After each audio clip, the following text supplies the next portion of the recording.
next up we have Miguel Matos. Miguel is faculty here at the Computer Science and Engineering Department. He also works on distributed computing and computer security, and he has recently had a paper accepted at the very elite conference of our areas, conference called SOSP. It's very competitive, and so it's something that we should be very proud of having a paper from ISD being accepted at such a prestige venue. And so he's going to give us a short presentation about that book. Thank you so much, Rodrigo, and good morning, everyone. Thank you for the introduction, and thank you, Kathy, for the invitation. And let me also thank Nuno, because he perhaps inadvertently gave me the right hook for my talk, which is precisely about scalability. So I'm going to talk about Cowrie, which is essentially a scalable BFT consensus algorithm, a scalable technology for solving consensus. So what do we mean with this? Well, we solve consensus, and in particular, I don't need to motivate you about the needs of blockchain, right? This is why all of us are here. But on this talk, I'm going to particularly talk about permissioned blockchains, because they are enablers of a very large and interesting set of use cases, which is what I am going to discuss with you a little bit also towards the end. And these use cases can be finance, banking, chain supply, and many, many others. Governance, as Kevin discussed earlier, so it's the applicability of these kinds of systems is very, very large. When we talk about permissioned blockchains, let us define the model a little bit. So we have an entity, an abstract entity that we need to trust, that needs to give us permission to enter the system, hence the permission part. But aside from this entity, we don't need to trust anyone. We just need to trust the protocol, the algorithm, to do its work. So if we have a set of participants participating in consensus in a physical deployment, in a finance scenario, we don't need to trust anyone, and this is where the power of these technologies comes from. Of course, these are quite complex systems. They have many, many layers of complexity: governance, identity management, compliance, and so on. In this talk and in this work, we focus particularly in one, which is Byzantine Consensus, which is a cornerstone piece of technology that lies at the heart of all of these permission blockchain systems. And this is the thing we improve, essentially. And it is in fact very nice that our first speaker, Afonso, I believe, talked about the problems of Byzantine Consensus, because these are common. So Byzantine Consensus is a fundamental building block for permission blockchains, and at its most abstract level is really simple. So let's say all of us here are participants in a given system. We might not know each other very well. We might not trust all of us that are in this room, or people that are outside somewhere else, but we need to somehow reach an agreement and be able to conduct business. And when we talk about conducting business, in this scenario means we have a block, a piece of data, which is a block, and this block contains business logics, cryptocurrency transactions, smart contract transactions. From our perspective, it doesn't really matter. But as long as at most a third of the participants in the system are malicious, everything is good. So if 2/3 of the participants are correct, the protocol works and provides us with very, very strong correctness guarantees. Okay, so this is kind of the setting. So let's try to look a bit at the problems we have in these types of technologies. So let's say all of these circles around here are participants. So each one of us could be a circle. So many, many, many participants. And the classical way to solve this problem is this algorithm, or this family of algorithms known as practical Byzantine fault tolerance, essentially involves a series of communication steps, as we saw in the first talk of this session. And essentially every participant needs to interact for correctness with every other participant. When we are at a small scale, this works very, very well. Performance is very good. But if we scale this to thousands of participants, as you can see, the communication cost, these little lines that connect each one of the participants, it becomes really, really unmanageable, and it does not scale. So because the communication cost is really, really high. This worked well for the past 20 years, but now when we apply this to very large number of participants, it simply does not work. So what solutions do we have available? Well, if the cost of communication is very large, so if we cannot communicate directly with everyone else, let's use a different approach where one selected participant, which we call the leader, does the communication on our behalf.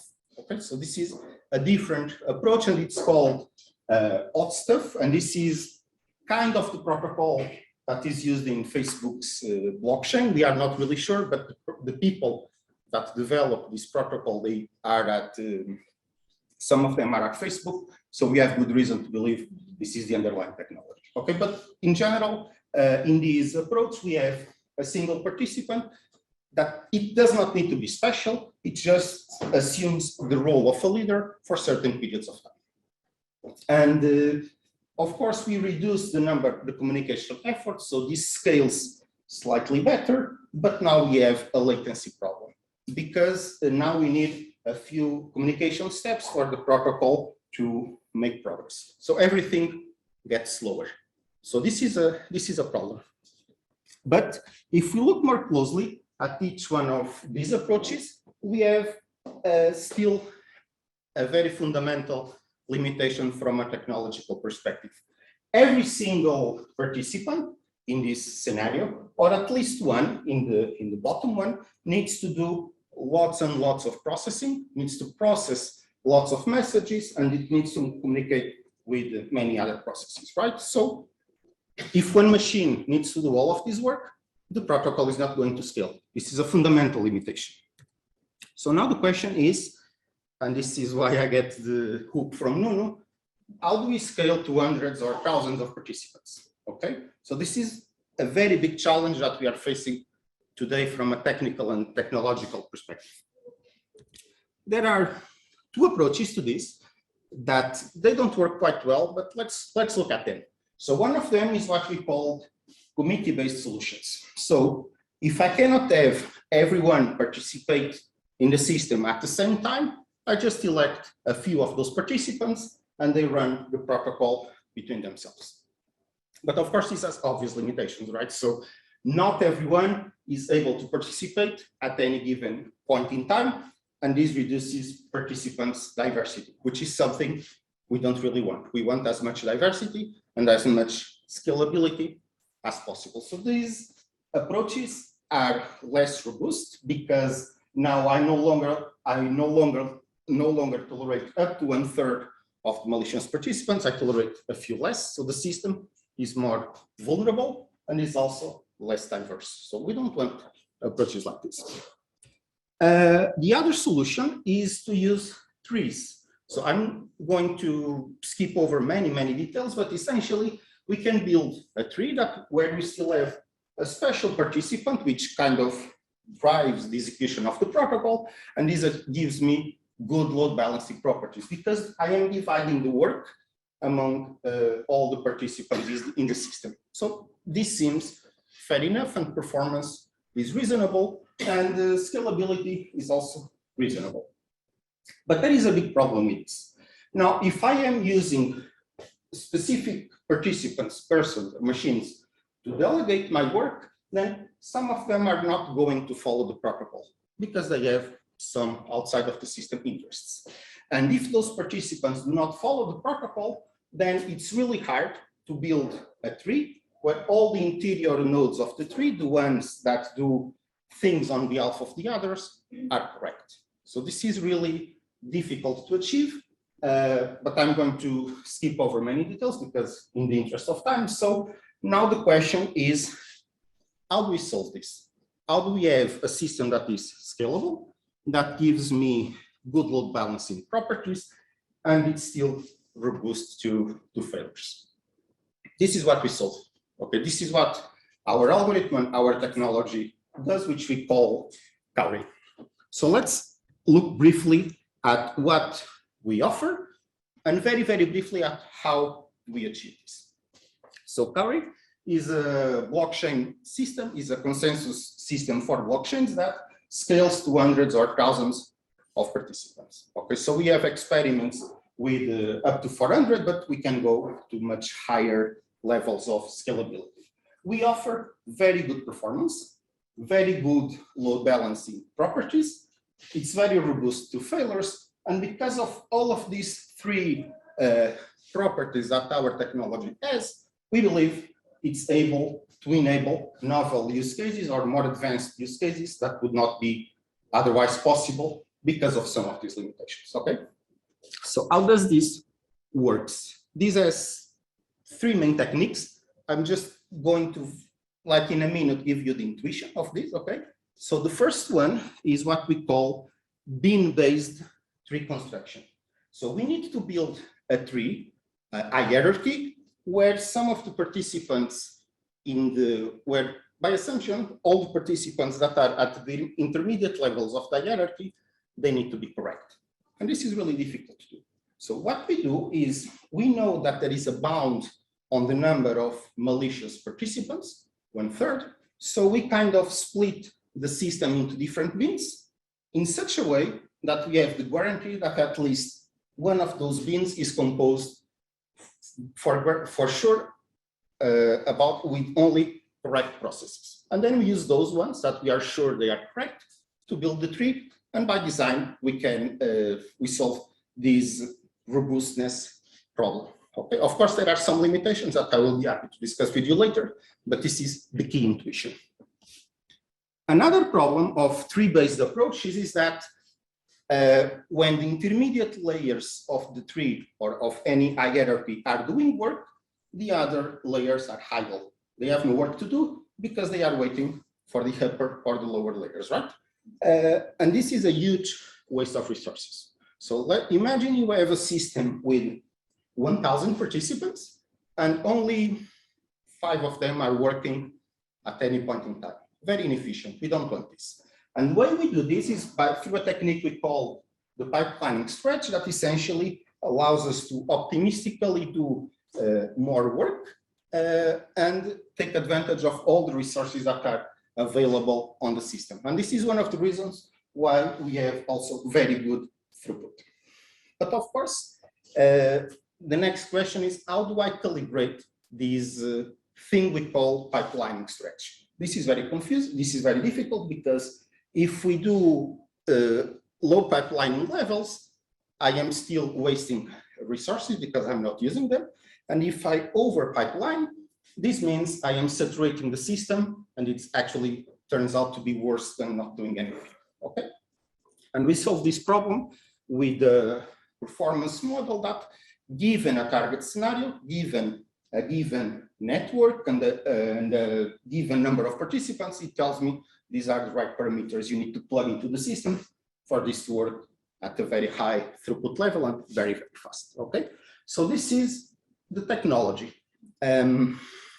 which is good as long as it works well in practice. Okay, so let's look at how good this is. Is it 10% better than the state of the art? 2 times better? Let's look. So this is a very simple plot. It's the only one I'm going to show you. This is the number of processes or participants. So we tested with 100 and up to 400 participants. This could be machines, people, doesn't really matter. And here we have the performance of the system measured in transactions per second. So the state of the art, this second system I show you, which if you recall, it's called hot stuff. The performance is this red line. Okay, so, and as you can see, if we have 100 participants, the performance for this particular networking scenario, which is not really important for our discussion, it's about 2,000 transactions per second. But if we go to Cowrie, which is the blue line, we have 32 transactions per second. So by combining these three different techniques that I showed you before, we are able to achieve up to 26 more performance. It's 26 faster than throughput. So if we have a system that is bottlenecked, a deployment where hot stuff cannot cope because it has not enough capacity, in Kauri, this probably wouldn't be a problem because the system is much faster, okay? And it's able to process many more transactions per unit of time. So to conclude, Kauri is able to scale to hundreds to thousands of processes. It achieves a very, very high throughput. So we are able to process a very large number of transactions per second at scale, unlike the other systems. It's very robust to failures, and it enables also novel use cases that I'm going to discuss with you in the next slide. But before that, so this was not technical at all. I don't have time for that. But if you are interested, there is a technical video on this link, and also feel free to get in touch with one of us, and we will be happy to discuss all the technical details you want. So as my final slide, let me share with you a few use cases that we believe can be enabled or can be improved by using Kauri in the different perspectives, in the perspective of scalability, in the perspective of performance, and so on. Okay, so one possible use case is the improved participant diversity and inclusion. So if you can scale to a very large number of participants, then for instance, we can build a global supply chain tracking where you don't need to get some participants out of the system because the technology doesn't cope, and you can include everyone. Or you can have a voting system, a parliament that Kevin was mentioning in the beginning that includes everyone. So this would be a potential use case because we are able to scale to very large numbers. The second scenario is improved transaction throughput. So because we have a very large transaction throughput, we are able to process many transactions per second, let's say. We enable high volume banking and financial market transactions, for instance. That would otherwise not be possible if you are using a system whose performance is worse, okay? Another example, and this is also related with scalability. So if we have a system that is able to include thousands of participants, then we can, for instance, build a news tracking system that goes to the source of the news, for instance, to help us with the fake news tracking, okay? And finally, about energy efficiency and security. So this is a permissioned blockchain. And one of the advantages of this is that we don't get the huge energetic costs of Bitcoin or Ethereum because we don't rely at all on proof of work based systems that consumes lots of energy. Our approach is much better because it's more energy efficient in this regard. Okay, so feel free to get in touch with me. I will be available and now I will be available for any questions you might have. Thank you. I had a question which related to, I think your algorithm works if you have a bin of completely trusted agents. Yes. How do you guarantee that? You know the maximum number of untrusted participants in the system, right? If you know the maximum number of untrusted participants, if you build and let's call this number of untrusted participants F, which what we use in the literature, which is the number of faults, right? If we have F plus 1 bins, if we have number of participants plus 1 bins, then for sure you guarantee that one has no faults, right? These has some deep technical implications then on some other aspects of the work, but this is the intuition, yes. But you can guarantee that one, but how you don't know which one. Right, you don't know which one. And this is a problem. Okay, so let me go back without getting still technical. This is a problem with trees, right? Let's say you build a tree at random. The chance that you get a malicious process as an internal node is really high. So the number of different trees you need to try is really high. So let's say your system is working right now, you have a failure, and then you have to reconfigure. You have to try a different tree, okay? If you don't bound the number of trees that you try, you can be unavailable. The system doesn't work at all for a large period of time. And if you have trees like this, it can take years because this is exponential, right? Number of possible combinations. Because we divide these because we reconfigure based on bins, we have a very short bound on the maximum number of reconfigurations that we need to do, which is the number of bins. If we have 5 bins, it is guaranteed that after the 5th reconfiguration, you get the good tree. There are many more implications on this, but this is the general idea. So, yes, Katie. Really interesting presentation. Thank you. I have 2 sort of related questions. So we see a lot of papers coming out, indicating how blockchains could be improved or could stay improved work. How do you see these type of solutions being integrated into the real world? And second, sort of slightly related question: how do you view? So most of the solutions I've seen, they're application level, so you can let some use cases there. They can get by with crash fault tolerance. Yes. With some Byzantine fault tolerance in the underlying network. How do you see those 2 progressing? Okay, that's really interesting question. So it is true that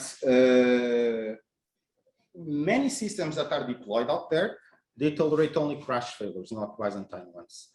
And one very well-known kind of blockchain system, which is Hyperledger Fabric from IBM, if you deploy it out of the box, it's only crash tolerant, so it doesn't tolerate Byzantine failures.